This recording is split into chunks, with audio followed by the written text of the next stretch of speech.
E isso está muito vinculado ao cenário de solução estrutural, né? O que a gente fala como EVEX? Qual que é o principal concorrente da EVEX hoje? É o concreto armado. E aí, no caso, é um trabalho de formiguinha, a gente falar com os escritórios de cálculo, junto às construtoras e mostrar a viabilidade do sistema. Sim. E a qualidade da estrutura, a eficiência de velocidade, de produtividade que eles almejariam junto ao concreto protendido. E devido a esse trabalho relevante, né, a gente vem conquistando posições aí de crescimento.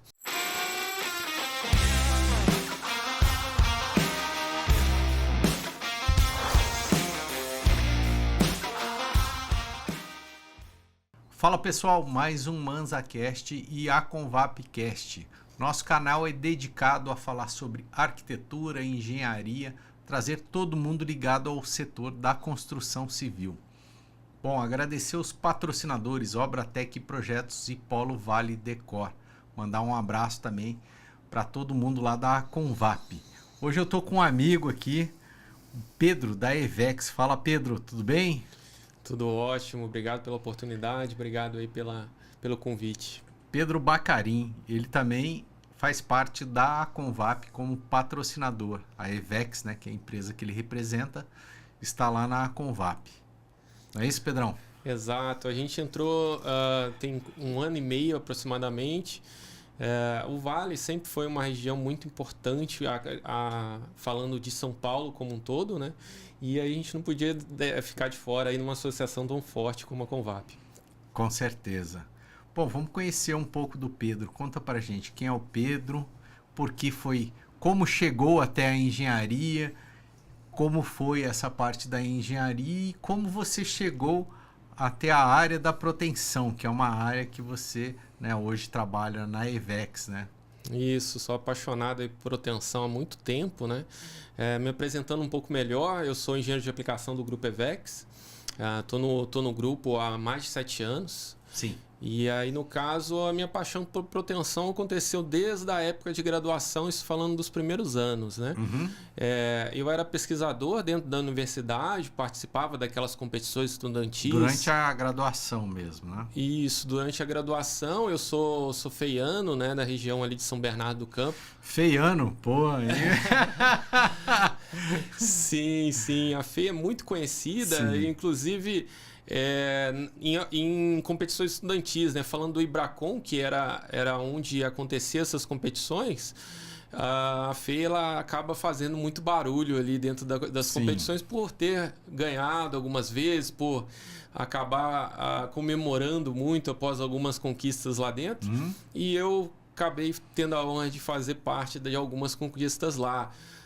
Eram competições voltadas para concreto de alto desempenho e tinha também uma estrutura com arames e concreto que você poderia protender ou não, né, em uma das competições.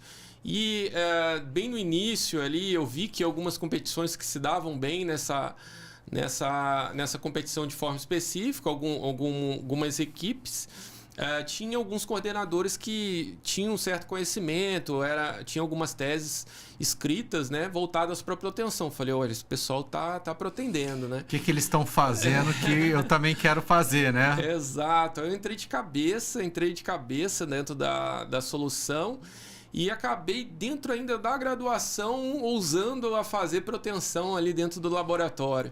Mas tinha ali um macaco, todo o material? Tinha, exatamente. Era proteção em pequenos porte, né? Sim. A gente estava falando de arames, mas era um arame de altíssimo desempenho. O arame ele tinha mais de 1000 MPa de resistência quando a gente ensaiava ele, a tração. E mesmo ele tendo um diâmetro bem baixinho, a gente conseguia aplicar cargas relevantes. Sim, que era peça pequena, né? Era uma competição escolar ali. Sim. Cara, mas muito interessante isso. E eu imagino que para os alunos, né? Você naquela época, devia de ser uma brincadeira ali e você aprendia se divertindo ali com os amigos da faculdade e tal. Tudo. A brincadeira ficou coisa séria. Sim. Depois, porque, assim, como eu entrei muito de cabeça, eu quis muito, quando chegando no final do curso, fazer minha tese de conclusão de curso, né, em cima do tema também. E aí eu fui para uma peça um pouco maior. Eram peças menores nessa época do projeto estudantil.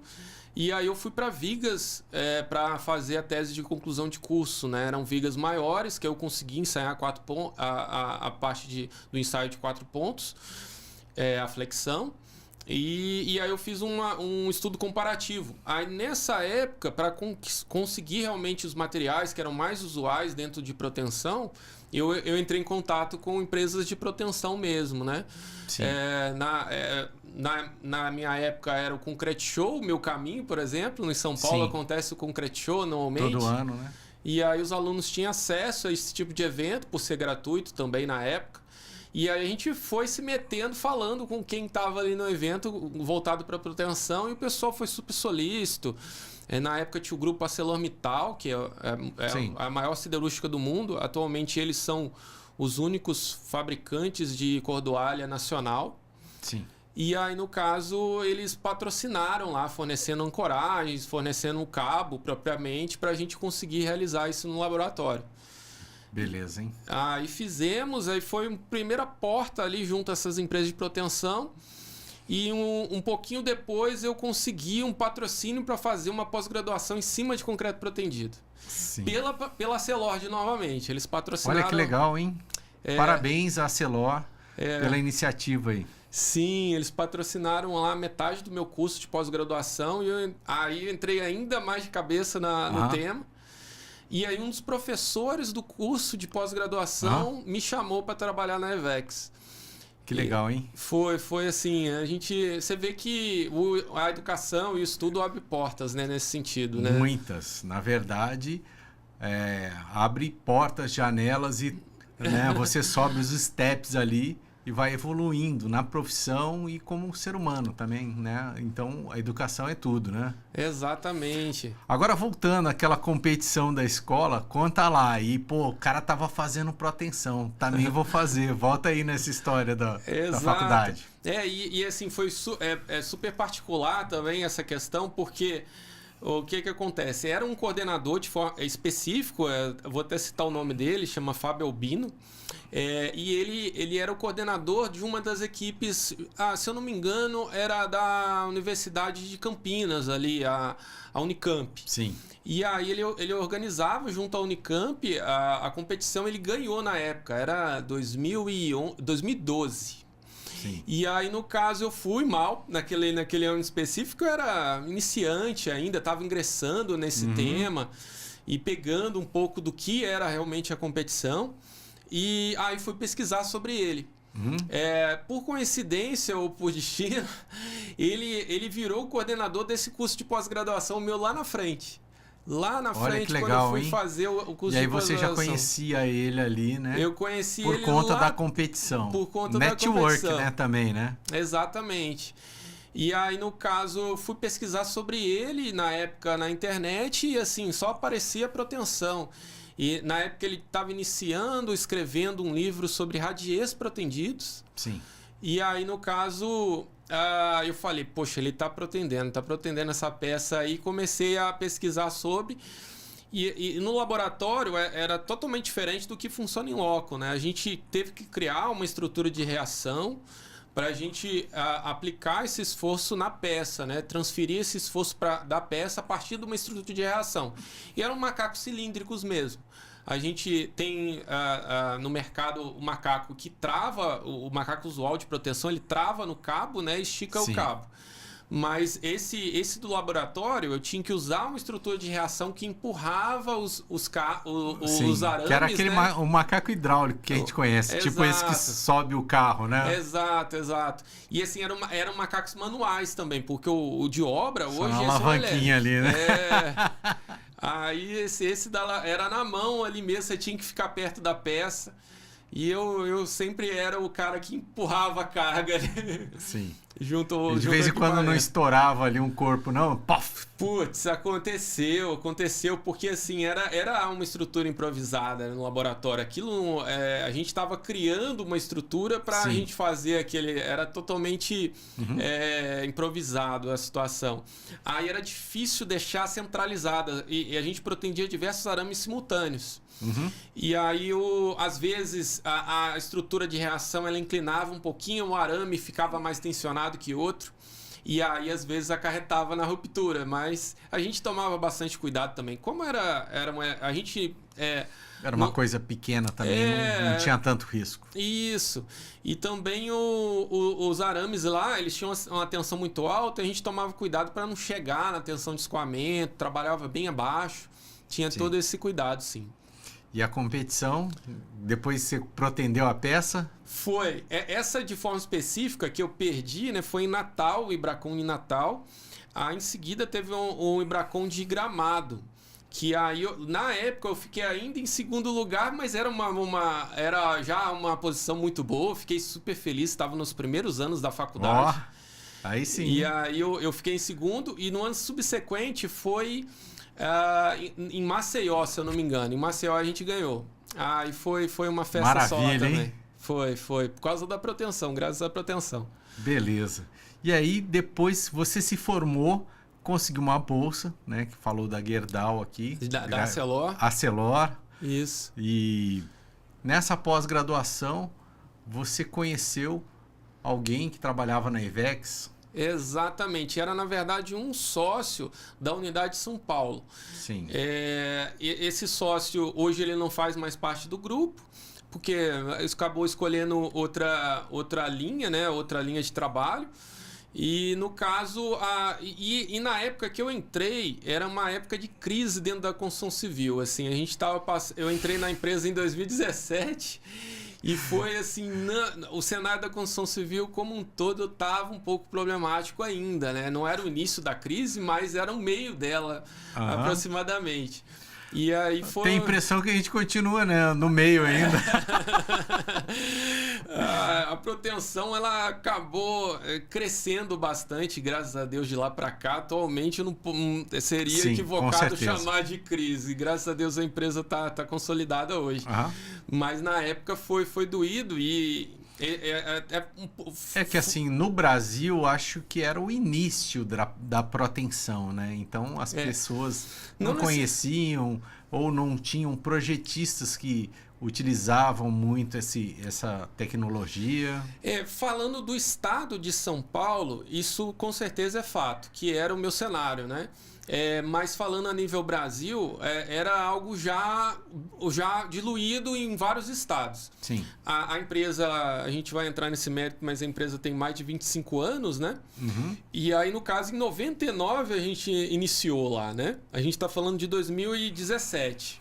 Sim. E aí, nesse período, a gente conseguiu consolidar mercados, por exemplo, da região do Sul, de forma relevante. Projetistas faziam bastante proteção lá no Paraná e Santa Catarina, já eram mercados bem desenvolvidos. A região também do Rio Grande do Sul. Mas São Paulo ficou realmente bastante para trás. Aí, falando de crise... esse cenário acabou sendo uma exponencial para esse resultado. Sim. E assim, foi até um dos motivos que acabou acarretando na saída desse sócio na época, que realmente dentro de uma crise ele acabou não querendo ficar e querendo galgar outros trabalhos.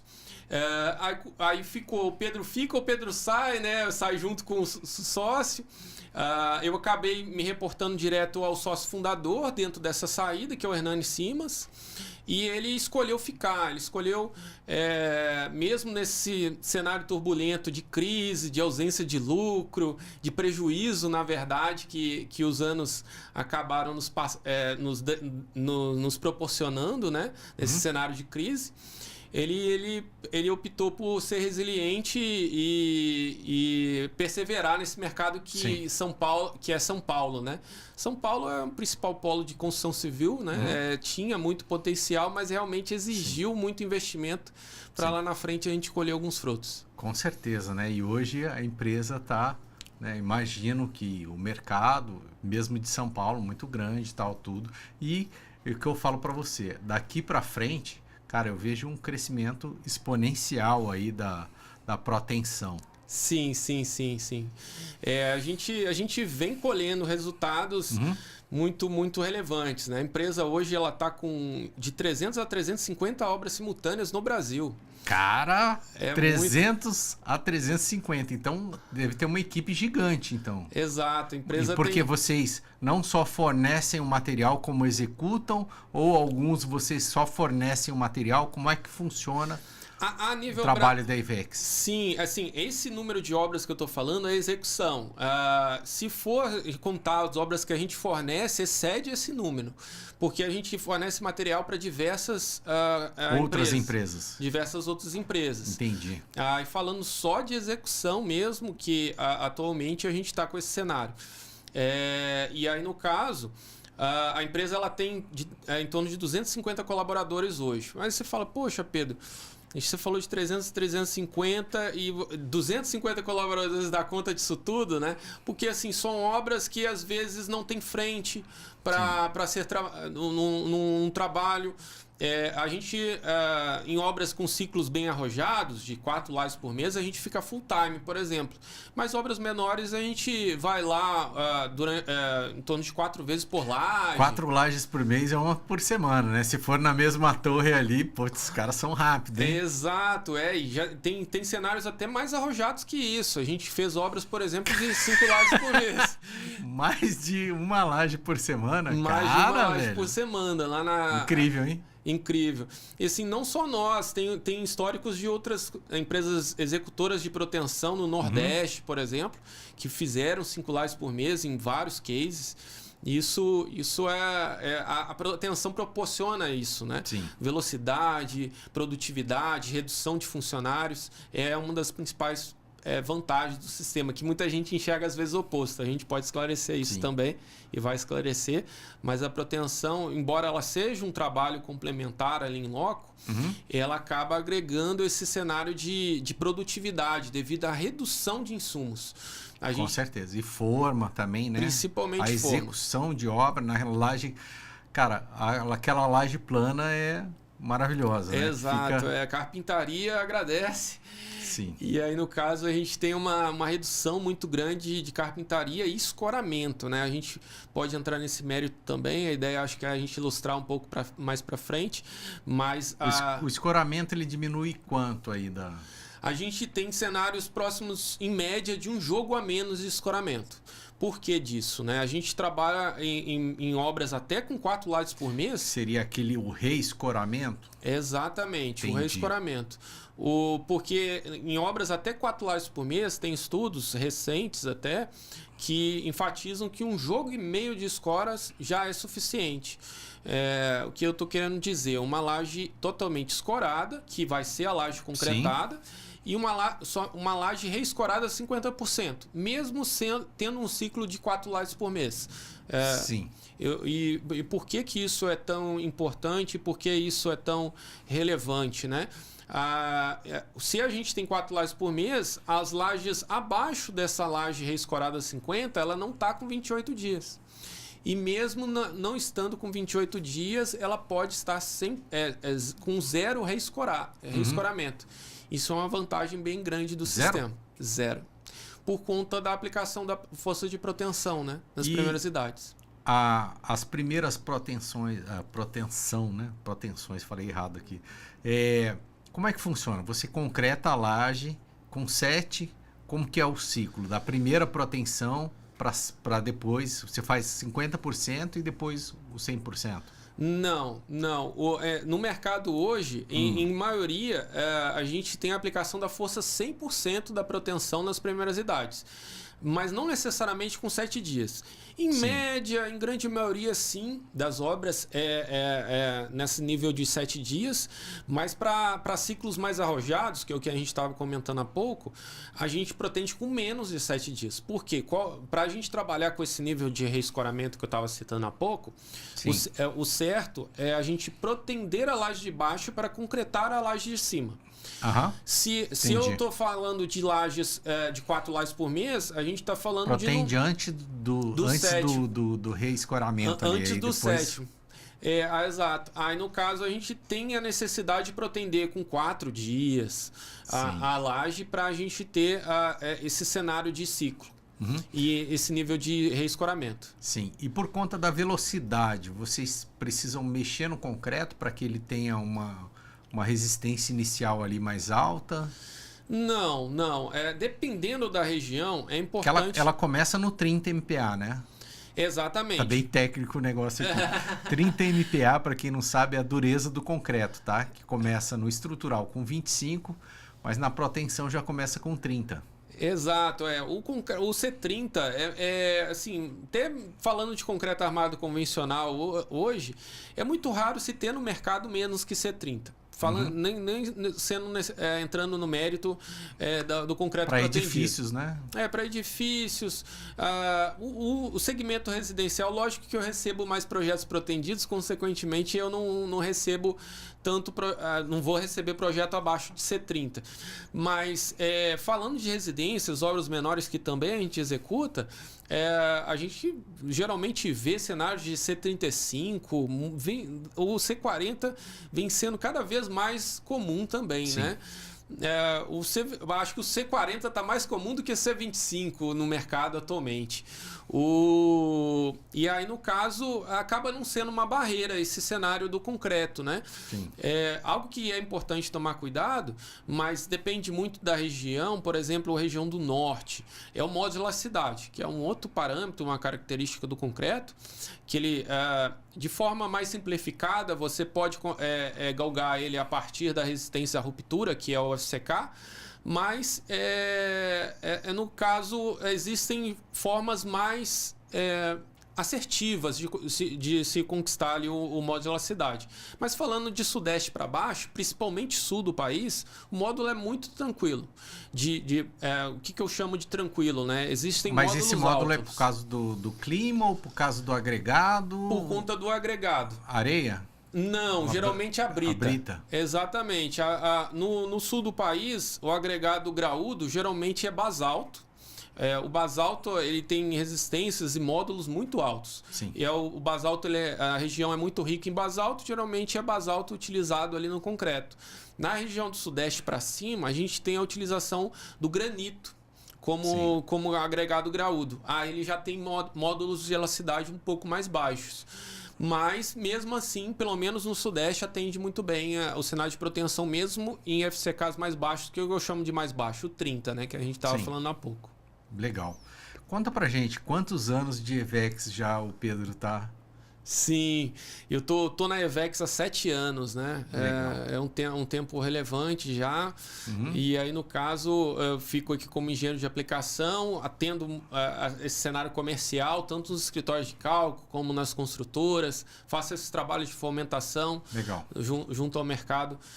Com relação à proteção e falo com muito gosto aí do tema que eu gosto tanto. Muito legal. E durante esses 7 anos, a evolução da proteção, né? Na EVEX e no mundo da proteção, né? Porque você falou, não era tão utilizado aqui no estado de São Paulo, mas isso foi mudando ao longo do tempo, né? E como eu falei, eu vejo que isso daqui para frente vai ser uma coisa que vai ser exponencial.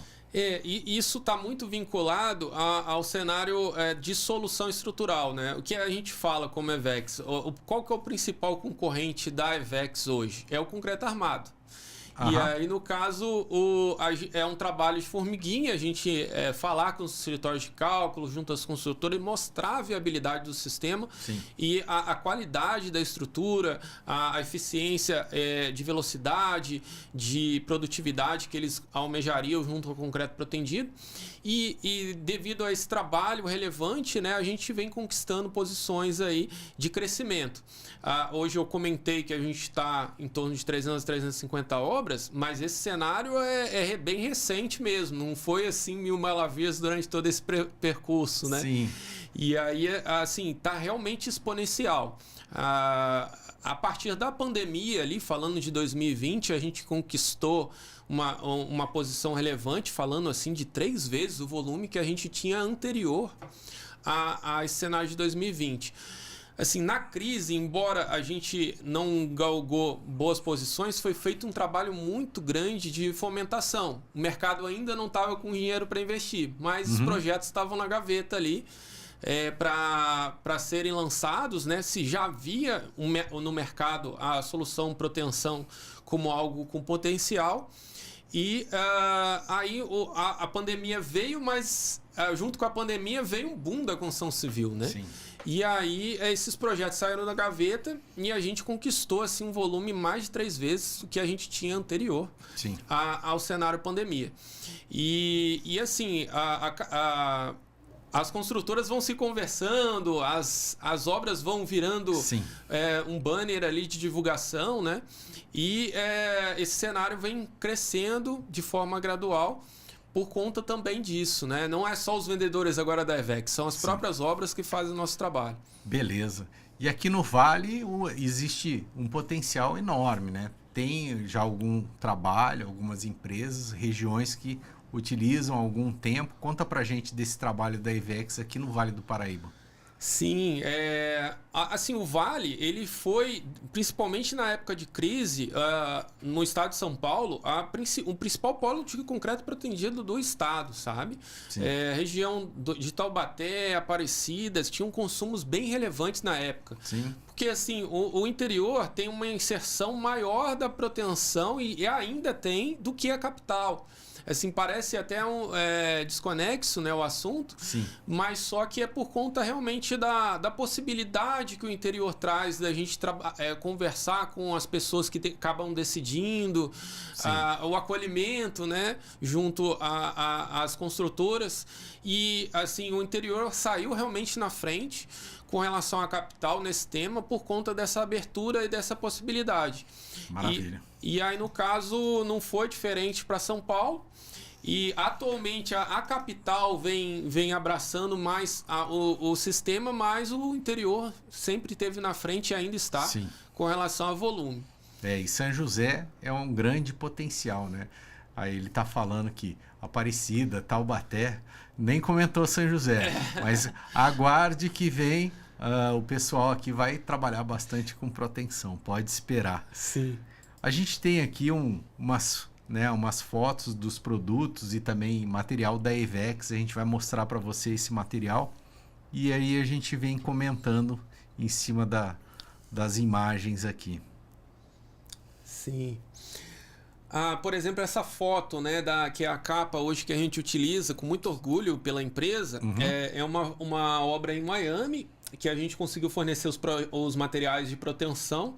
Essa é a sede da Aston Martin, que é muito conhecida, né? A gente vincula muito a proteção à velocidade. A gente vai falar um pouco sobre isso. E ter uma obra dessa magnitude é algo que nos enche de orgulho, né?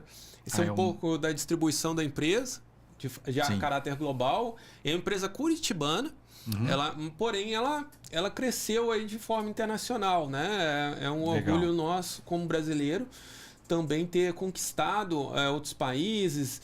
No início, até falando um pouco da história da empresa, o sócio fundador que eu comentei há pouco também, que era o Hernani, ele fez um curso nos Estados Unidos que chama PTI. O PTI é um órgão que regulamenta a proteção nos Estados Unidos e no mundo. E ele fez esse curso, viu um pouco do cenário Estados Unidos com relação à proteção não aderente e, no caso, trouxe para o Brasil como um dos pioneiros no mercado de cordoalha engraxada, que a gente vai comentar um pouco da diferença das proteções em seguida, mas o foco da empresa no início foi cordoalha engraxada. E aí, no caso, e hoje a gente consegue fornecer material nos Estados Unidos. Foi um mercado que a gente trouxe para o Brasil, né? E hoje a gente leva a tecnologia brasileira para lá, é motivo de muito orgulho também. As sedes físicas de Brasil e Estados Unidos, e os outros países que a gente mostrou ali, são países que a gente criou representação, que a gente desenvolveu alguns cases em alguns momentos da empresa. E, no caso, América Latina e Estados Unidos são os focos hoje da empresa. A Ásia, Europa, atualmente a gente não vem atendendo de forma afinco, mas em outros momentos a gente conseguiu conquistar ali posições. Beleza. Esse é um pouco da repartição da empresa, né? A EVEX América Latina, a gente fornece materiais para diversas empresas de proteção na América Latina. Sim. Tem vários outros países vizinhos nossos que abraçam e fazem proteção com muito volume. Panamá, por exemplo.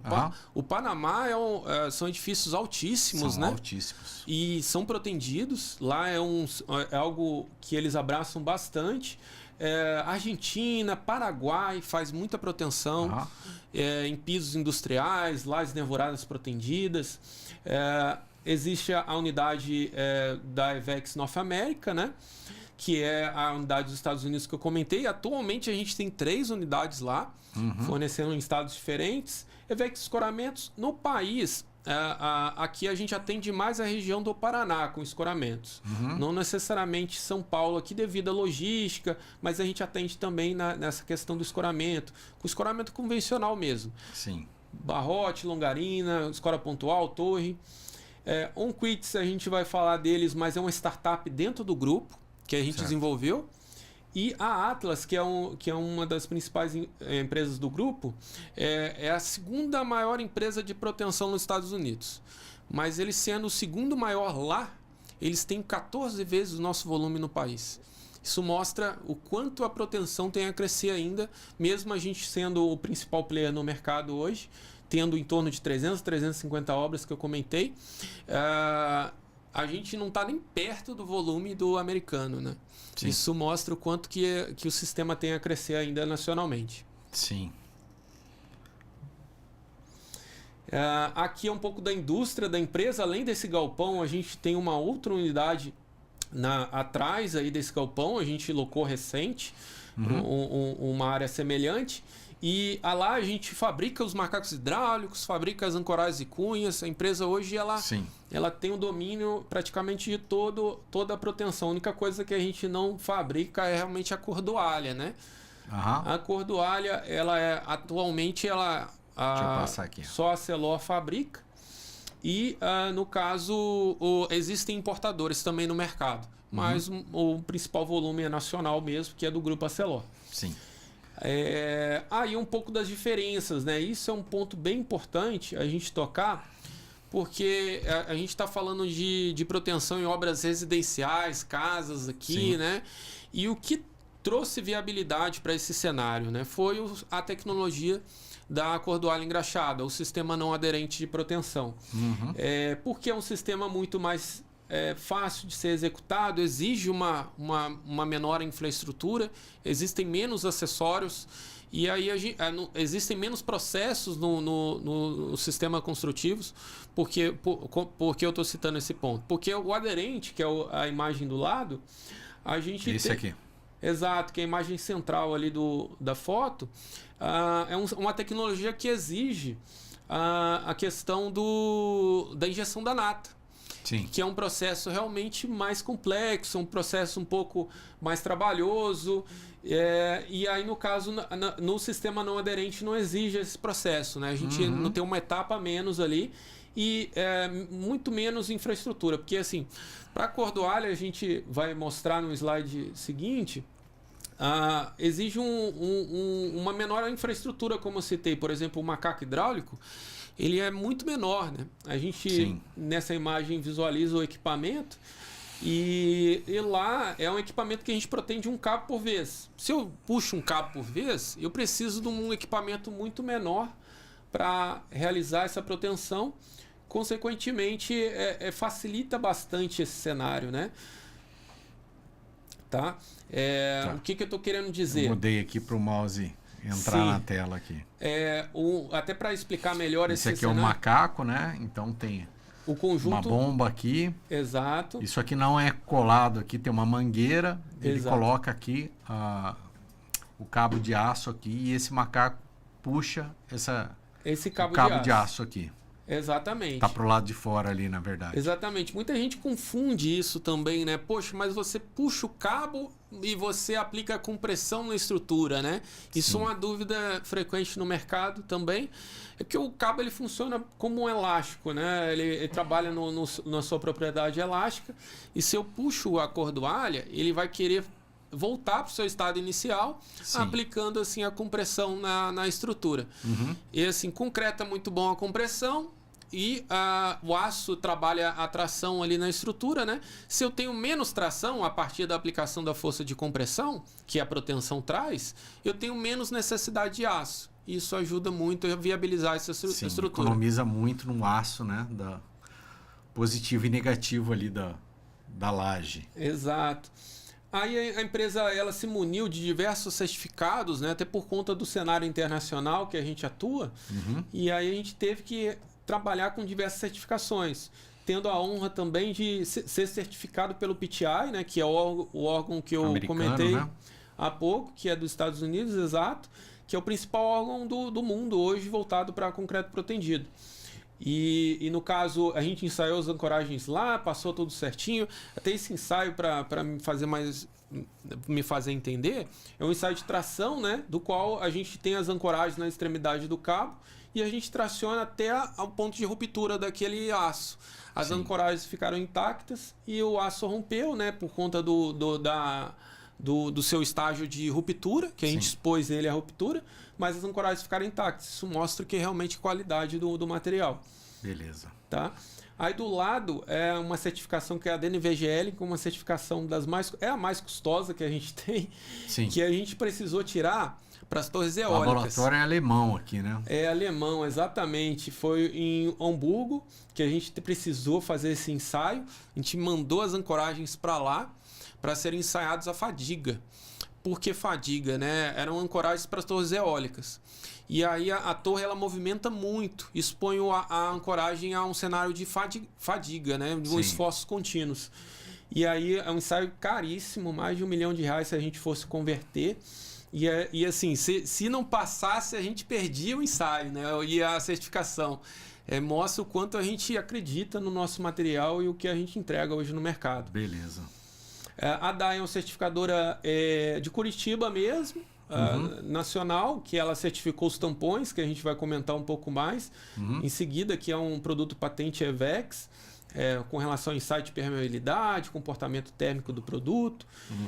E em seguida a Funkelbauer, que é uma certificadora também de São Paulo, que também ensaiou as ancoragens da mesma forma que foi ensaiada ali no PTI. E a última certificadora ali no slide é uma certificadora também americana, que a gente precisou certificar os apoios metálicos. A gente vai comentar deles também, mas são espaçadores para controlar as elevações ali dos cabos. Sim. Aí falando um pouco do que é a proteção, né? Às vezes para o pessoal de casa tá um pouco grego. A gente tá falando... Tá muito técnico aqui, né? E aí a gente consegue... Ou assim, um projetista que nunca viu, tal, não conhece, né, a proteção. E assim, a proteção nada mais é do que a aplicação do esforço de compressão na estrutura, né?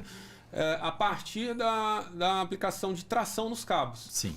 Aí no caso a gente... Vai puxar o cabo aqui, esse cabo vai esticar, a força que o cabo tem nessa cordoalha vai fazer com que a peça resista no sentido contrário dos apoios aqui, né? Exatamente, dos carregamentos. Isso. E aí, no caso, a gente consegue vencer os carregamentos que a estrutura sofre com relação a carregamento permanente e acidental de forma mais eficiente, gerando esforços contrários a esses carregamentos. Sim. E aí você consegue vãos enormes, né? Com sobrecargas muito relevantes e você consegue uma estrutura totalmente diferenciada de uma estrutura de concreto armado comum, que a gente vai mostrar aqui, né? Sim. Durante esses slides aqui. Um ponto bem importante da aplicação da força de proteção também é o fato na imagem aqui. De ser uma estrutura testada, até que a gente enfatiza muito. Porque assim, muita gente às vezes, poxa, mas você está aplicando um esforço relevante na estrutura, isso não é perigoso, isso vai me trazer uma segurança para o cliente final, né? E a gente fala que muito mais do que o concreto armado, porque no cenário de uma estrutura testada, né? A gente aplica um esforço muito relevante no concreto, nas primeiras idades dele, consequentemente a gente acaba testando a estrutura, né? Uma prova de carga da estrutura no ato da proteção. Sim. E você tem uma estrutura muito mais segura ali no final. Aqui a gente está falando, né, melhora na reutilização da forma, reaproveitamento do escoramento, redução de mão de obra especializada de carpintaria, porque é uma laje plana, aqui Exato. nesse caso, né, na bolinha que está mostrando a forma, e aqui uma laje já executada e a gente não vê nenhuma viga, é 0 vigas aqui, então só pilares e lajes. Isso aí também para um edifício de alto padrão, né, que ele pode colocar as alvenarias aqui e remodelar os apartamentos, é fantástico, né? Porque num concreto armado você vai ter vigas e pilares aqui passando dentro de paredes. Exato. Aqui no caso são grandes vãos com poucos pilares, muitos distantes aqui, e uma laje totalmente plana, né? Exatamente. Você vê com um consumo extremamente baixo de escora ali que a gente comentou também naqueles pontos ali abordados. E por que isso se justifica, né? Devido ao cenário da aplicação da força de proteção nas primeiras idades. Se a gente se projeta geralmente a proteção para vencer as cargas permanentes da estrutura. O que engloba cargas permanentes? O peso próprio da estrutura, carga de revestimento, carga de alvenaria, né? E aí, no caso, nessa situação, por exemplo, da imagem, a gente ainda não tem carga de alvenaria, não tem carga de revestimento, e a gente já aplicou a força de proteção. Isso deixa a laje autoportante. Você tem um cenário de laje autoportante, mesmo com a ausência da resistência final, né?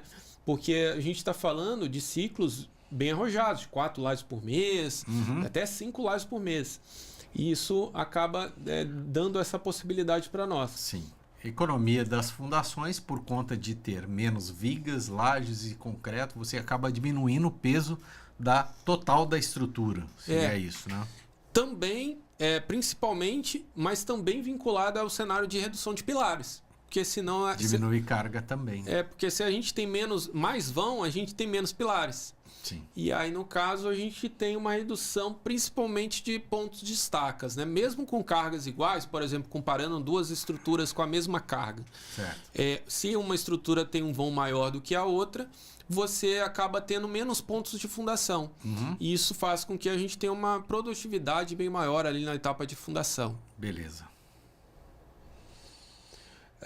Aí uma obra de São Paulo também nessa ilustração, um edifício corporativo, só para dar... laje plana aqui, né? Laje bonito, plana. Muito bonito.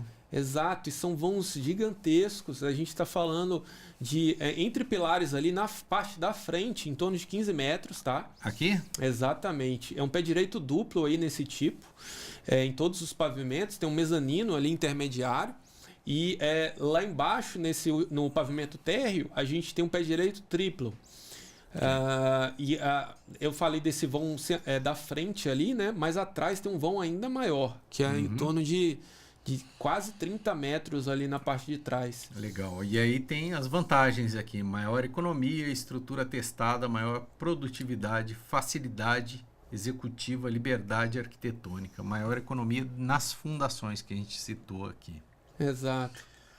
Aqui um exemplo, né, de arquitetura arrojada, né, um balanço aqui, muito arrojado, não sei quantos metros tem isso aqui, mas devem ter muitos metros aqui. Do lado ali tem uma pessoa que dá para dar uma ideia de proporção aqui, né? Ali no finalzinho. Ó.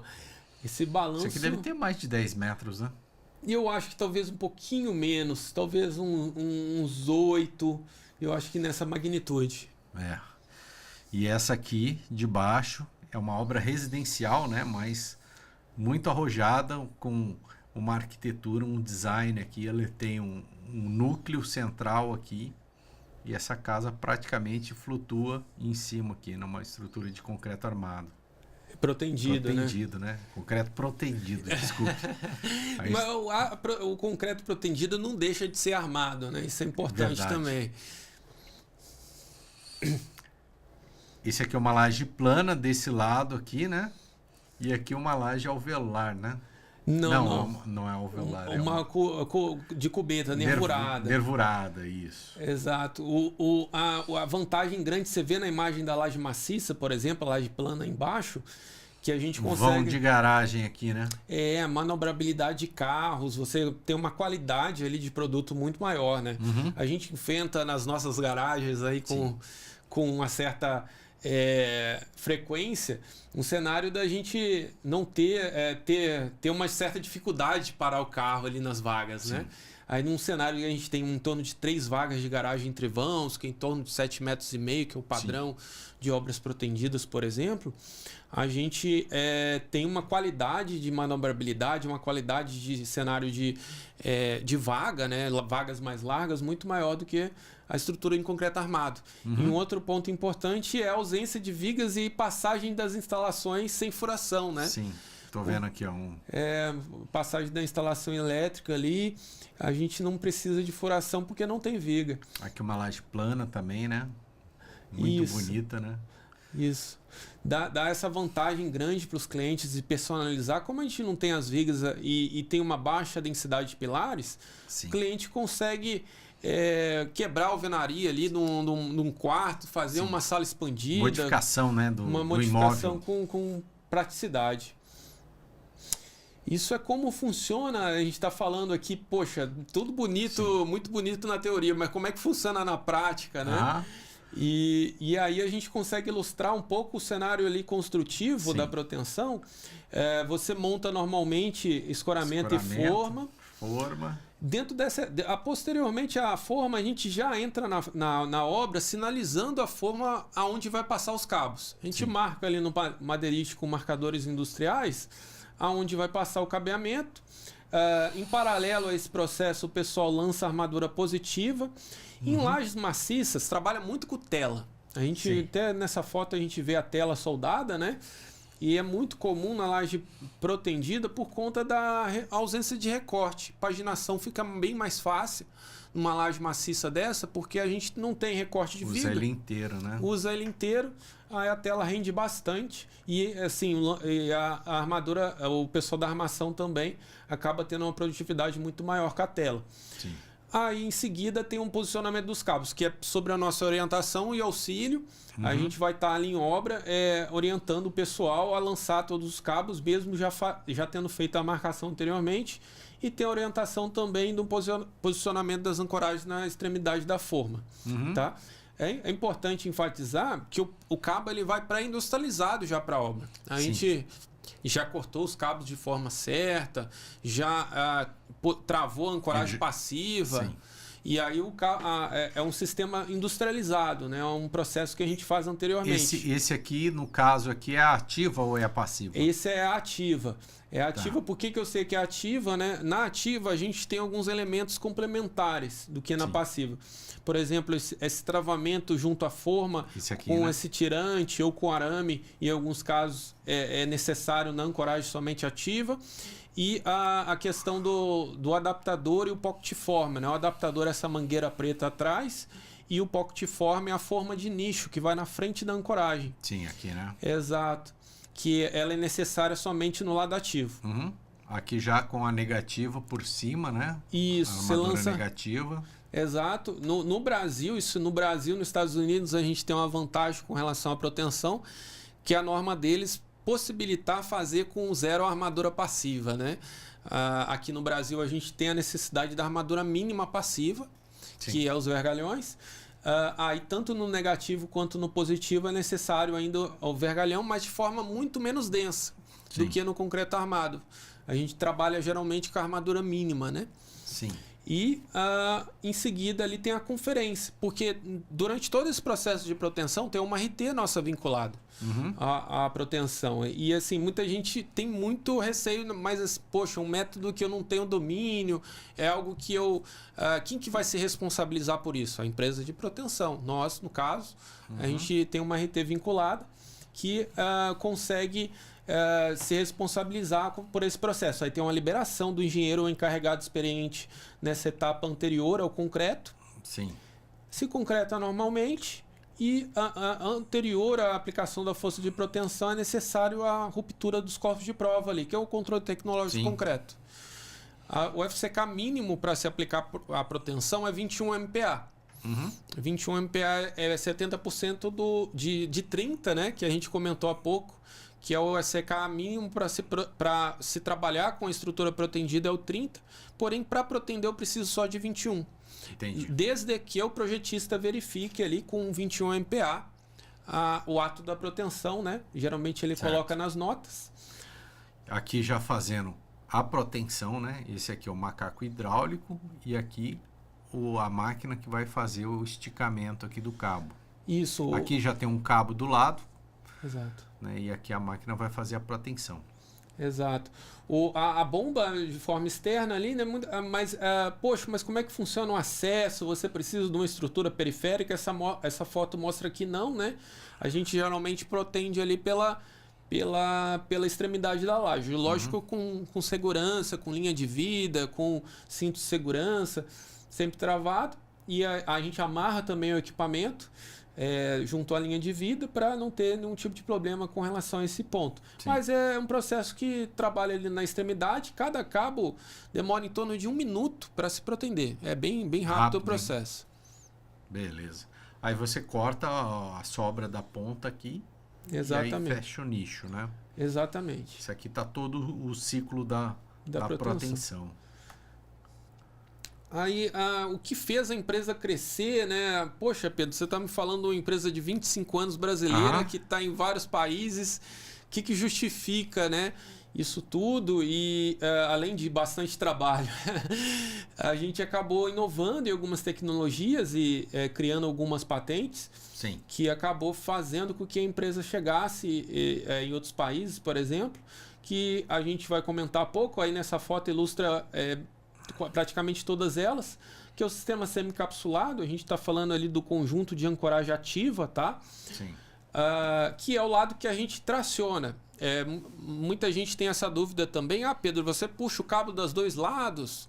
Sim. Não necessariamente. Em grande maioria dos cabos a gente trabalha um lado ativo, que é onde a gente posiciona o macaco, que a gente viu na foto anterior, e o outro lado ele fica travado na estrutura. A gente concreta ali dentro da... É parecido com esse aqui, né? Mas parecido... o cabo já está encunhado e travado aqui. Exatamente. No finalzinho ali, depois da forma, mostra uma cunha. A gente vai ver em outras fotos também. Acho que muita gente tem dúvida de como que o cabo fica preso. Eu vou dar uma falada sobre isso aqui, que era uma dúvida minha lá no começo também, antes de eu fazer a minha primeira proteção. Que eu acho que eu comentei com você já faz uns 10 anos isso, né? Olha, você vê que não é algo novo, né? É algo que existe há bastante tempo. Então, o cabo de aço ele passa aqui no meio, isso aqui é uma cunha metálica, o macaco empurra isso aqui para dentro dessa cápsula aqui. E quanto mais o macaco empurra, mais ele morde a cordoalha aqui e mais preso ele fica. Exatamente. Quanto mais você protende, mais preso ele fica. Exatamente. Né? Então funciona dessa forma. Assim, tem uma cunha cônica ali, né? Isso. E é onde ela entra na ancoragem é também cônico. Isso, a ancoragem aí, aqui. Isso, a gente consegue puxar o cabo, mas ele não volta. A gente compara muito com... A hora que ele vai voltar, a cunha... trava. Morde aqui o cabo e ele não volta. Exato. Tem um controle de qualidade bem rigoroso na fabricação desse elemento cunha. Porque a cunha, embora seja pequenininha, né, ela tem uma trabalho ali gigante, né? Ela tem bastante responsabilidade. Sim. E aí, no caso, é um controle rigoroso, né? Por exemplo, a Avex, a gente tem um processo de qualidade na fabricação de 100% do material fabricado, falando de ensaio visual, verificação do aspecto do tratamento térmico, rugosidade das ranhuras, que é realmente onde segura a carga, né? Sim. E aí os outros produtos, né? Que é o T-Plug aqui, TP Plug, né? PT Plug. A gente chama muito de tampão de concreto, embora ele não seja de concreto. Para fechar o buraquinho que vai ficar aqui no concreto depois que você faz o corte do cabo, né? Vou voltar aqui a imagem. Ó, ele fez o corte, fica um buraquinho aqui e aí ele coloca aqui esse tampão, que é esse tampão aqui. Exatamente. Ele pode ter essa rebarba que a gente visualiza nessa foto, ou não, a gente pode ter um produto sem essa rebarba. Essa rebarba, ela ajuda em casos de corte com esmilhadeira. A rebarba, está dizendo isso aqui? Exatamente. Essa rebarba, ela funciona para garantir o cobrimento da peça. Sim. Porque em casos de corte com disco de corte, esmilhadeira, a gente acaba cortando de forma faceada a fachada. Sim. E aí, no caso, a gente precisa garantir o cobrimento. Aqui, né? Exatamente. Cortar com um disco de corte aqui. Exatamente. Aí nessa foto a gente está com o maçarico, que é um processo que a gente julga mais seguro e que agrega uma qualidade maior para o sistema, porque eu corto de forma um pouquinho mais funda. Entendi. Com o maçarico eu consigo cortar um pouco mais fundo, mesmo tendo aquela abertura pequena ali. E aí eu consigo trabalhar sem essa rebarba. Beleza. E garantindo o cobrimento. E o D-bar, né? Que ele faz as alturas. Como a cordoalha, ele faz uma catenária, uma elevação. Isso. Faz a elevação, então você tem o D-bar aqui, que é uma centopeia aqui, cada um com uma altura para você deixar a cordoalha perfeitamente como projeto, né? Exatamente. Uma das vantagens do sistema é você conseguir resolver com um único cabo, tanto a armadura positiva quanto a armadura negativa, né? Sim. Aí nessa foto até ilustra um pouco disso. Você vê que o cabo ondula ali no pavimento. Sim. E próximo ao pilar... Ele vem descendo aqui e aqui ele vai subindo. Exato. Próximo do pilar a gente tem uma concentração de negativo, que a gente chama, né? E aí ele vai subir, que é para resolver o momento negativo. Uhum. E no meio do vão a gente tem mais positivo e o cabo vai lá resolver. Uhum. Existe uma premissa na hora do desenvolvimento do projeto que coloque proteção de atração, né? Que no caso, no próximo aos pilares, você vai ter tração próximo à parte onde vai dar o superior, negativo ali, né? E aí a gente vai ter tração no meio do vão, na parte inferior. Aí o cabo vai lá resolver essa tração. Sim, a gente está aqui nessa imagem mostrando a diferença, né, do D-bar, que é aquela centopeia que eu tinha falado aqui, dos espaçadores plásticos aqui, né, que são umas cadeirinhas que a gente chama. Exato, que é uma outra possibilidade de se fazer as elevações. Então aqui, ó, uma elevação feita com cadeirinha plástica. Isso. E aqui o D-bar, que é o sistema da Avex, né? O rapaz pisando aqui em cima. Mostrando. É uma coisa com uma estabilidade muito maior, né? E acho que esse aço aqui acaba contribuindo na estrutura de concreto também, né? Exato. Alguns já teve alguns casos da empresa que o projetista considerou esse vergalhão que... Esse vergalhão aqui na armadura. Na armadura, beleza. Qual é a bitola desse vergalhão? É sempre FID 10. No caso o superior, né? O inferior ele varia de FID 5 a FID 6.3. A perninha que você está dizendo? Que é a perninha. Por que ele varia? Para elevações mais altas, ela precisa de uma resistência maior. Entendi. E aí para elevações mais baixas a gente consegue resolver. FID 10 é bem relevante aí para uma estrutura, né? Exato. Uma bitola já... Então aqui a gente tem a cadeirinha plástica e aqui o D-bar da Avex aqui. Exato. E muita gente fica preocupada, mas quem garante essas elevações? O apoio, sendo metálico, ele fica muito seguro. E aí, no caso, você pode trabalhar até com bomba estacionária nesse cenário ali. Uhum. Tem uma obra que a gente fez em São José recente, que foi todos os pavimentos tipo, por exemplo, e trabalhou com bomba estacionária com apoio metálico e não teve problema nenhum. Perfeito. Tá. Aqui a gente tem um exemplo de projeto, né? Que o D-bar também ele tem cores aqui nas alturas, né? Então, cada altura tem uma cor e a gente consegue colocar isso no projeto sem ter uma numeração, né? Pela cor você sabe qual que é a altura que essa cordoalha está trabalhando. Além do que, você com a planta, a visão implanta em 2D, você consegue ter a altura. No projeto convencional, a gente teria esse desenho da cordoalha e abaixo aqui o desenho do perfil da cordoalha com cada uma dessas alturas. Exato. Fica muito mais complexo, né?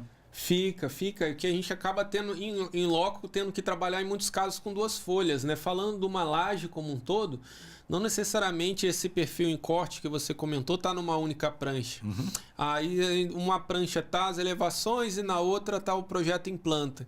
E aí para o funcionário trabalhar com as duas pranchas é um pouco mais complexo, é um pouco mais menos produtivo, vamos dizer assim, né? Aí facilita bastante o nosso trabalho com as elevações. Além do que, para errar também é bem mais fácil, é mais, né? mais fácil, Exato. Muito. E aí, no caso, aí um sistema de ancoragem ativa, que a gente estava falando há Convencional, pouco. Né? Convencional, exato. E aí você pode ver o cenário de como funcionam as amarrações, né?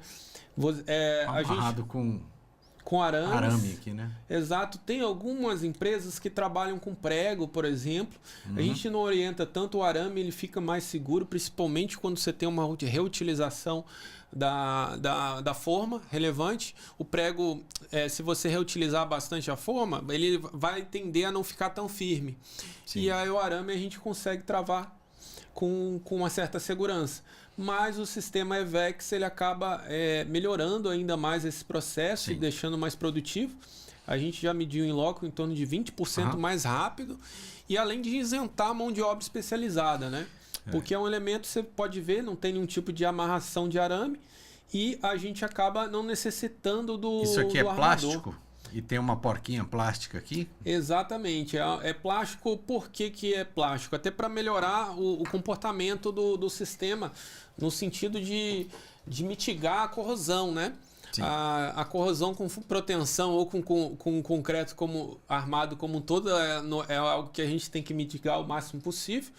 E sendo um elemento plástico, ele não funciona como elemento de pilha. Sim. E aí a gente tem uma segurança melhor ali do sistema, além de garantir a perpendicularidade melhor ali do cabo na face. Sim. Aqui está mostrando, essa é uma cordoalha engraxada, né? Então Exato. ela tem um plástico aqui que é o PAD. Exatamente. A graxa e a cordoalha. Estou falando isso, né? Para quem é leigo aí na proteção e estiver assistindo o nosso podcast aqui, ele também ser uma videoaula aí sobre proteção, né? Exato. A cunha, como eu falei, né? A cunha vai morder o cabo aqui dentro e quanto ele colocar o macaco aqui e puxar esse cabo de aço, a cunha entra aqui e morde o cabo de aço. Exatamente, segurando a carga e transferindo assim essa carga para a estrutura. Sim.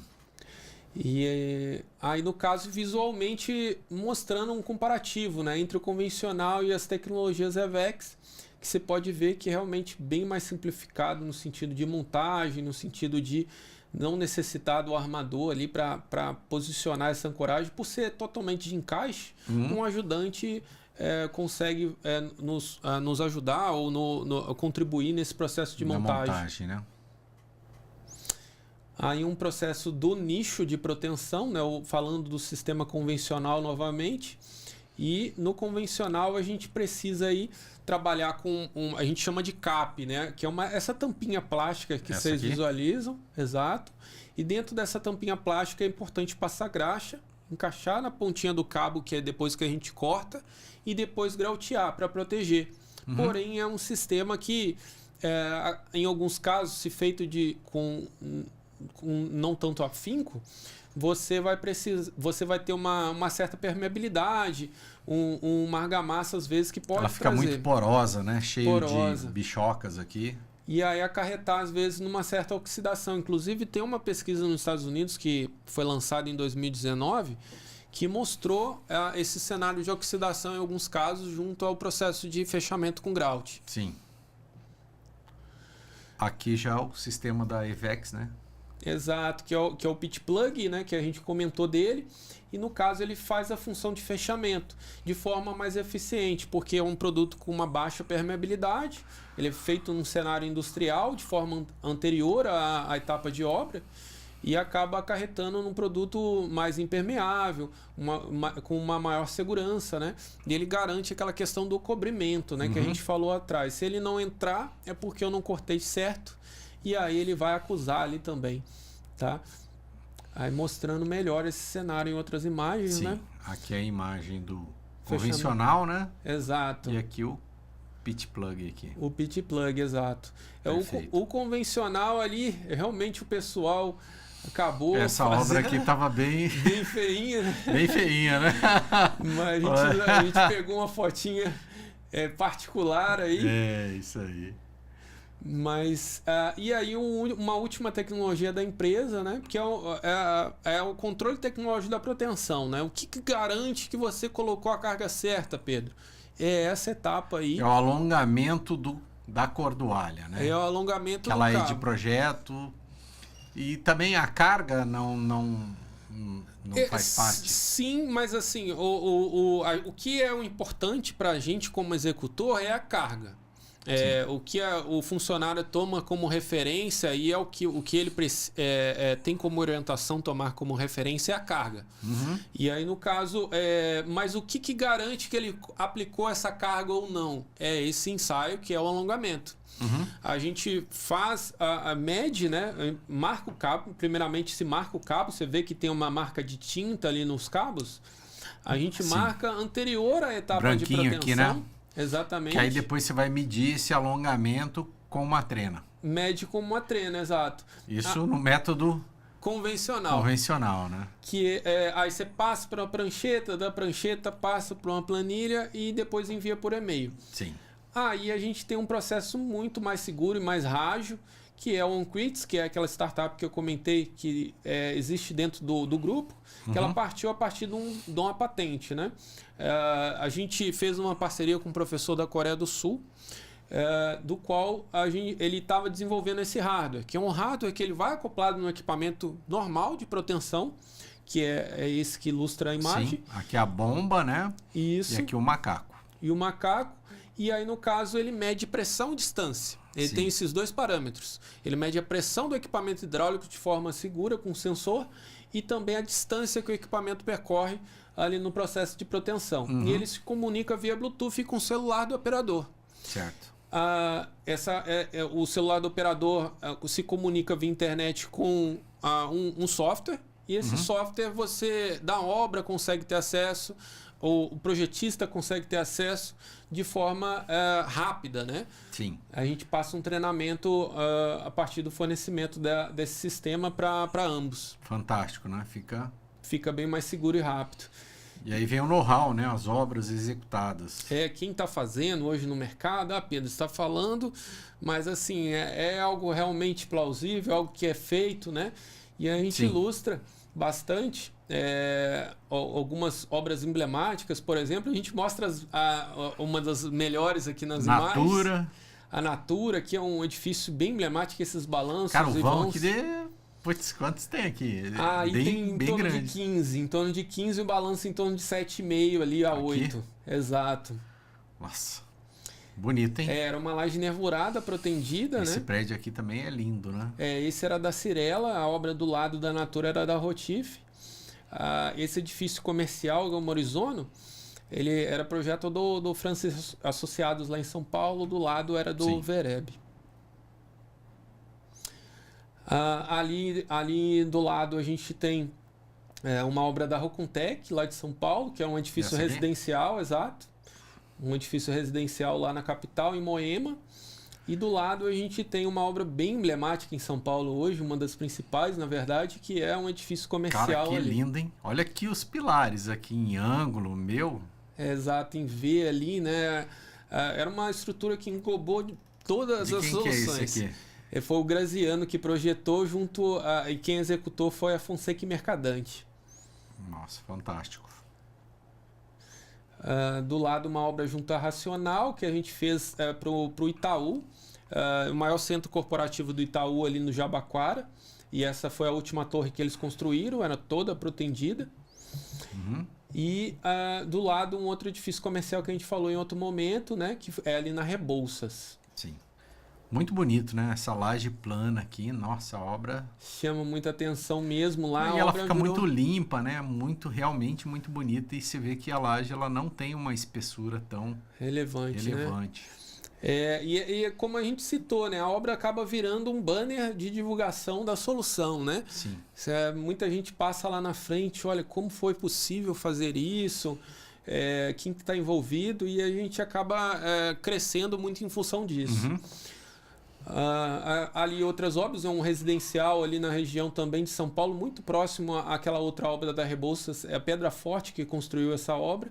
Umas sacadas aqui, diferenciadas aqui. Linda, linda essa obra lá, é um alto padrão, numa travessa da Rebouças. E do lado, Minha Casa Minha Vida. Muita gente questiona, né, questão de economia, poxa, a proteção é cara, proteção é difícil de viabilizar.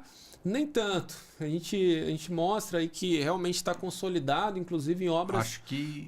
Achei muito interessante aqui essa solução, né, de lajes planas com pilares aqui, com uma distância bem grande, né? Que aí o fechamento, na verdade, ele é uma estrutura protendida, né? Porque geralmente Minha Casa Minha Vida você vê alvenaria estrutural, né?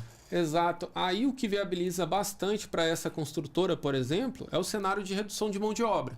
É uma construtora que ela tem a mão de obra própria, que é comum para várias empresas de construção, e ele acaba reduzindo muito funcionário e conseguindo ciclos muito bons. Essa obra assim, não teve situação de menos de 4 lajes por mês. A gente batia 4 lajes por mês dentro de uma quantidade de funcionários muito baixo. E aí isso faz com que ele tenha medições relevantes junto à Caixa também, porque Minha Casa Minha Vida é o cenário de ter o financiamento pela Caixa e você recebe em função de medição. Isso. Se ele tem uma agilidade muito boa, ele acaba botando dinheiro no bolso rápido. Sim. É uma consultora que faz proteção há mais de 5 anos. Todas as obras com proteção. Sim. Aqui também... Diadema, né? Não, o anterior era Diadema. Essa obra, acho que até está equivocado ali. É importante você ter tocado. Esse foi em Diadema, essa daí em São Paulo, capital, na Zona Sul, da Zetec. Tá? E aí, no caso, é um residencial e do lado um comercial. As duas obras ali. Tem uma do lado. Tem uma ali. Do lado aqui? Não, embaixo ali. Aqui? Ali mais para baixo. Outra aqui. Esse daí. Exatamente. Esse daí é um edifício comercial também da Zetec, que tinha vãos muito grandes, que foi todo protegido. Sim. Aqui também esse é um edifício comercial também na Rebouças, e o do lado, que está um pouco tímido na foto, que é da Loki, também foi protegido. Ambas as obras ali na Rebouças, um é residencial, outro comercial. Aqui mostrando, né, uma laje nervurada, né? São as cubetas de cima. Exatamente. Tá mostrando uma linha de proteção aqui, deve ser um maciço aqui, né? Nessa linha de proteção. Exatamente. Quando se trata de soluções protendidas vinculadas à nervurada, a gente tem, em grande maioria, a solução que a gente chama unidirecional. A gente trabalha muito com tapa-nervura. No caso, as cubetas, exatamente. Aí no meio da cubeta se tem os tapas-nervuras, forçando a laje a trabalhar somente em um sentido, agregando uma certa redução de lâmina média, uma redução maior de concreto aí. Sim. Tá? E aí a gente está falando do cenário de Santa Catarina, né, que tem obras bem emblemáticas lá também. Aí outros edifícios, tanto corporativos quanto residenciais, você vê do lado direito uma imagem ali de uma laje sendo montada, né? Muita gente chama atenção essas curvaturas em planta também do cabo, né? E a proteção, ela permite isso. A gente consegue trabalhar com cabos em curvatura tanto no sentido vertical quanto horizontal, tendo uma otimização maior. Ele vai pegar na onde está a maior flexão da laje, por isso ele vai fazer essas curvas. Porque assim, como você não tem vigas, qual que é o conceito básico do concreto armado, por exemplo? Você tem a laje transfere para a viga lá a carga, e a viga transfere para o pilar, e do pilar para a fundação, né? Sim. E no caso, a região de faixas de laje, ela funciona como se fosse vigas. E não necessariamente na proteção você precisa trabalhar com vigas retilíneas. Você pode trabalhar com vigas curvas. E aí, no caso, a gente consegue transferir a laje para os pilares a partir dessas faixas ali de cabo. Ali do lado, uma obra bem interessante junto com a logomarca da Lamborghini, e a Embraed era a construtora. A Embraed é uma das principais construtoras lá da região de Balneário, por exemplo, que é algo que é uma região que abraçou bastante a proteção. E ali a gente tem balanços bem representativos. Tô vendo aqui, ó, gigante, né? Era um projetista de São Paulo. Embora embora a obra fosse lá, o projetista de São daqui. Paulo. E aí, no caso, ali, se eu não me engano, aqueles balanços têm próximo de 6 metros, tá?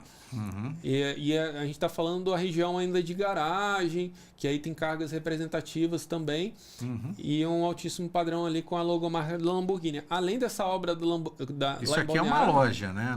Não é um comercial. É um edifício residencial. Residencial?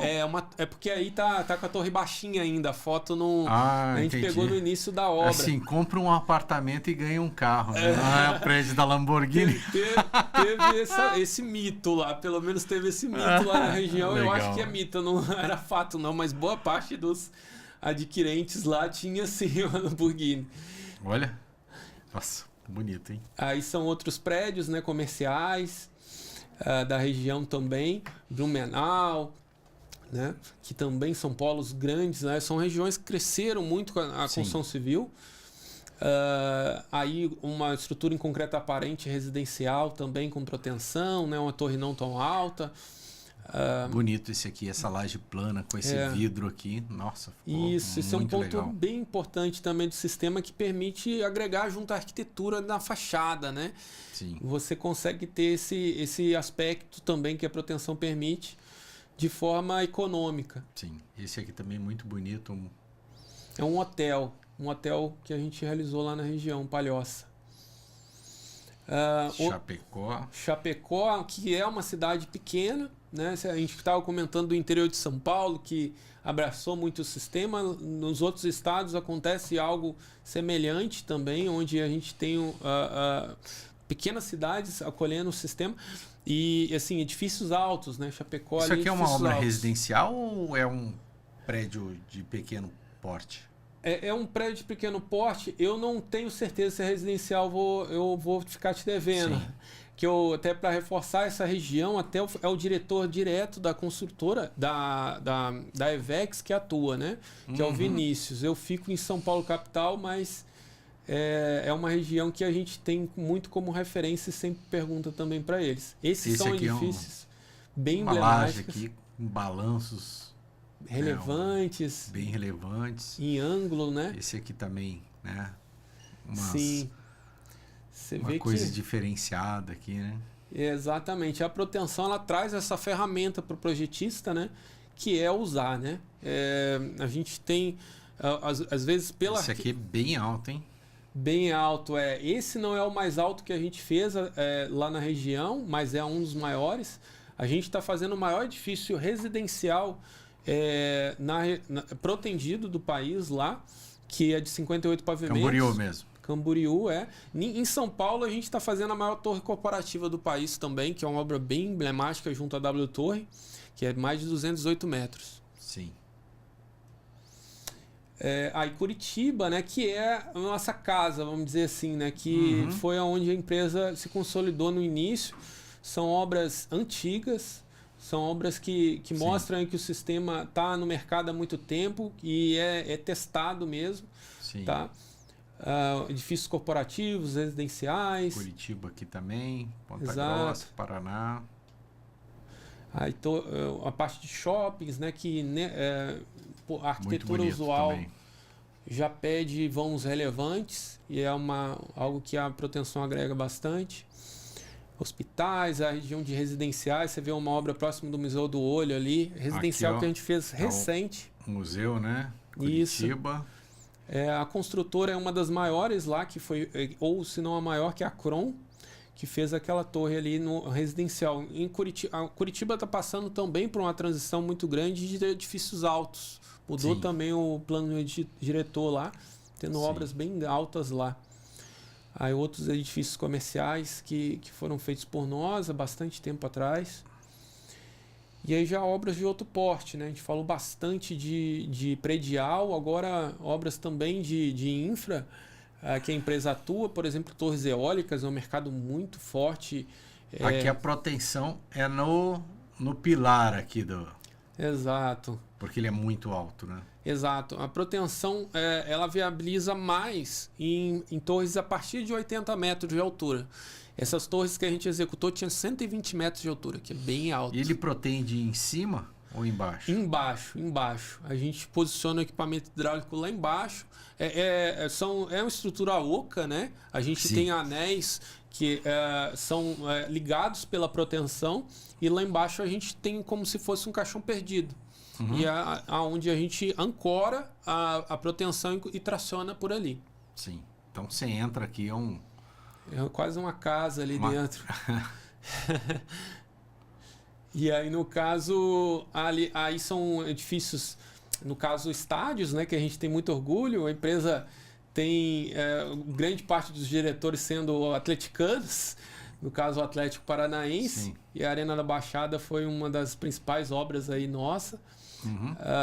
E também fizemos do concorrente ali, que é o Curitiba, que também é lá na região, né? Aí outros silos, né?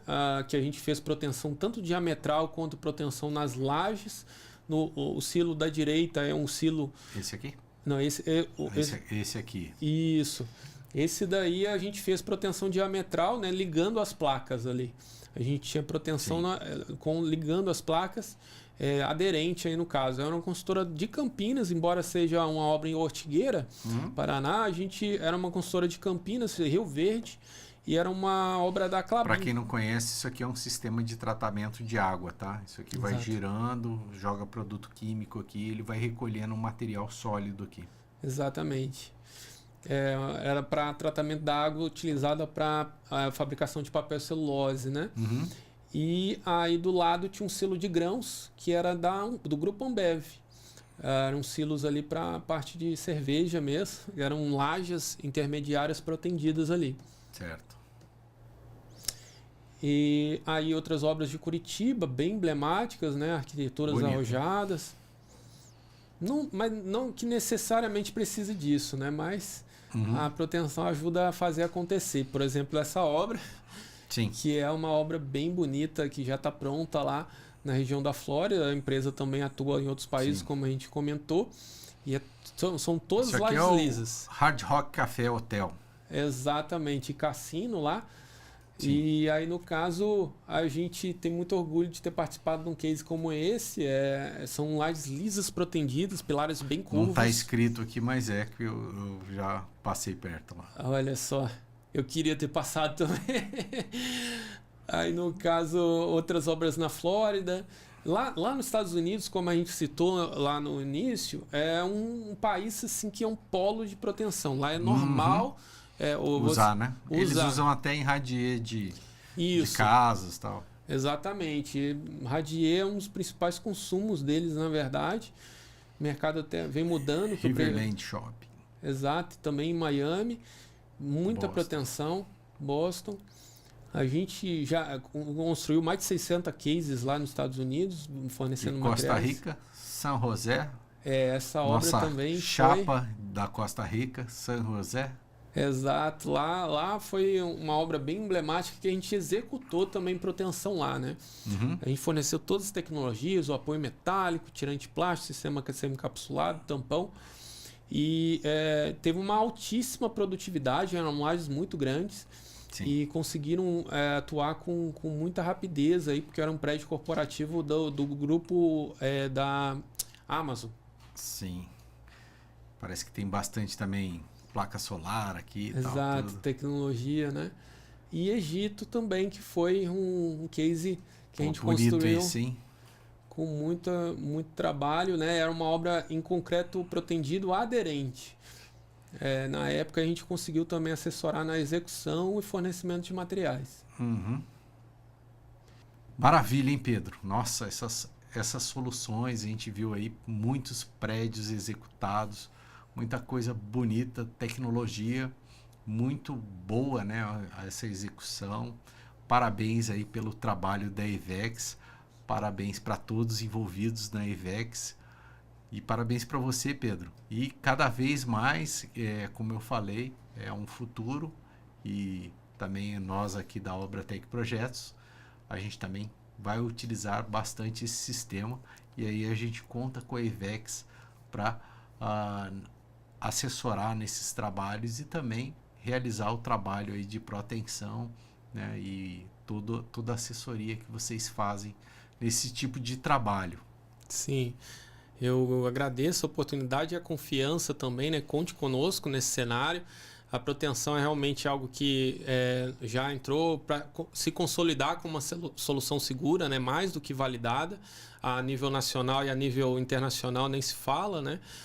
Embora eu falei que a empresa tem 25 anos aqui, lá nos Estados Unidos, por exemplo, a solução de cordoalha engraxada, que a gente falou bastante, é uma solução utilizada há mais de 60 anos e é algo que realmente tá bem consolidada no mercado como algo seguro e ágil e econômico, né? Viabilizando assim, estruturas tanto de baixo porte como estruturas de grande porte. Queria agradecer imensamente a Convap, a você, Luciano, por abrir essa porta e nos dar essa oportunidade e falar um pouco do nosso trabalho, né?